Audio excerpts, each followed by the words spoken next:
Hello viewers, রূপালী kitchen থেকে আমি সবাইকে স্বাগত জানাই। আজকে আমি আপনাদেরকে বানিয়ে দেখাবো ভেজ কাটলেট। আর এটা ছোট বড় সবার প্রিয়, আর খুব কম সময়ের মধ্যেই এটা বানিয়ে নেওয়া যায়। চলুন তাহলে আজকের এই রেসিপিটি শুরু করা যাক। বানাবার জন্য এখানে আমি আলুটা আগের থেকে সিদ্ধ করে রেখেছিলাম, আর এখানে আমি এই সবজিগুলো সব গ্রেট করে নিয়েছি। এখানে নিয়েছি পাতাকপি, বিনস আর গাজর। এখানে নিয়েছি কাঁচা লঙ্কা কুচি আর আদার পেস্ট। এবার আমি আলুটা একটা কদুকষের দ্বারা এইভাবে গ্রেট করে নেব। আপনারাও কিন্তু এইভাবে গ্রেট করে নেবেন আলুটা, তাহলে এর রেজাল্টটা অনেকটা ভালো আসবে। তো সব আলুগুলো গ্রেট করা আমার হয়ে গেছে। আর নিয়ে নিয়েছি ব্রেডটা আমি মিক্সচারে গ্রাইন্ড করে নিয়েছি। এবার একটা বাটির মধ্যে দিয়ে দিলাম 2 চামচ ময়দা। এবার একটু জল দিয়ে এটা ভালো করে গুলে নেব। আপনারা ময়দার জায়গায় চাইলে কিন্তু 1 পিস ডিমও ইউজ করতে পারেন। তো আমি এখানে ময়দাটাই নিয়ে নিয়েছি। এটা ভালো করে জল দিয়ে গুলে নিতে হবে।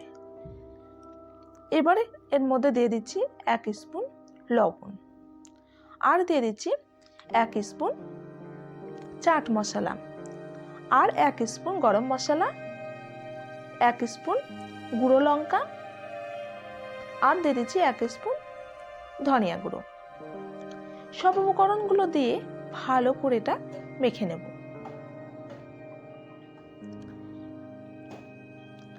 এবার আমি অল্প একটু দিয়ে দিচ্ছি ব্রেড। এটা দিলে কি হয়, এই সবজির যে জলটা এটার জন্য বেশি নরম হয়ে যায়, তার জন্য এই ব্রেডটা দিলে কিন্তু এটা ভালো শক্ত শক্ত হয়ে যাবে। তার জন্য এটা আমি ইউজ করেছি। দিয়ে এইভাবে ভালো করে হাত দিয়ে মেখে নিতে হবে। হ্যাঁ, আর সবজিগুলো গ্রেট করা হয়ে গেলে এটা রসটা চিপে বাইরে বার করে নেবেন। এবার 2 হাতে একটু তেল মাখিয়ে নিয়ে এবার এইভাবে আমি শেপ দিয়ে বানিয়ে নেব। আপনারা আপনাদের পছন্দ মতো শেপ দিয়ে এটা বানিয়ে নিতে পারেন।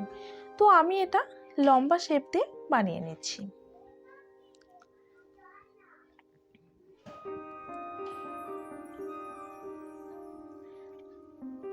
ঠিক এইভাবে সবগুলো বানিয়ে নেব।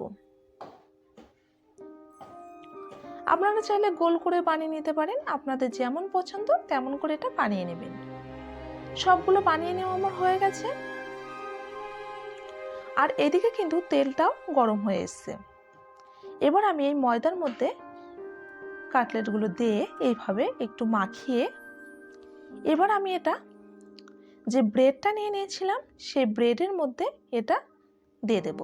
দিয়ে এইভাবে ভালো করে উল্টিয়ে পাল্টিয়ে এটা মিক্সড করে নিতে হবে। এবার আমি আস্তে আস্তে তেলের মধ্যে ছেড়ে দেব। আর তেলটা কিন্তু ভালো করে গরম করতে হবে। এবার আমি এই পর্যায়ে গ্যাসের ফ্লেম লো টু মিডিয়াম রেখে দেব। দিয়ে এটা নাড়িয়ে চাড়িয়ে ভালো করে ভেজে নেব।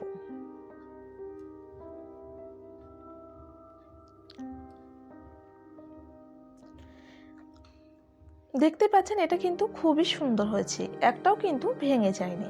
ঠিক এইভাবেই কিন্তু এগুলো ভেজে নিতে হবে। আলতো হাতে এটা নাড়াচাড়া করে ভাজতে হবে।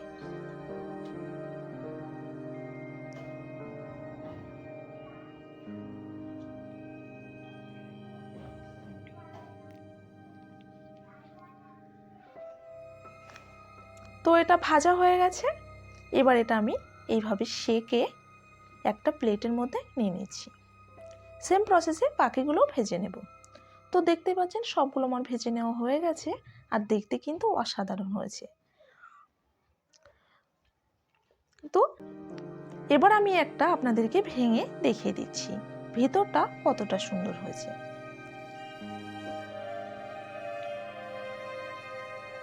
অবশ্যই কিন্তু আপনারা এটা ঘরে ট্রাই করবেন।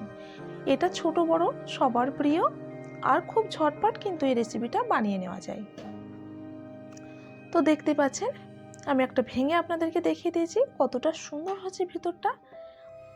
আপনারা যদি সেম প্রসেসে বানিয়ে নেন তাহলে কিন্তু সেম রেজাল্ট আপনাদেরও আসবে। তো আমার চ্যানেলটি সাবস্ক্রাইব করা না থাকলে প্লিজ সাবস্ক্রাইব করে দেবেন। আজকের মতো বিদায় নিচ্ছি।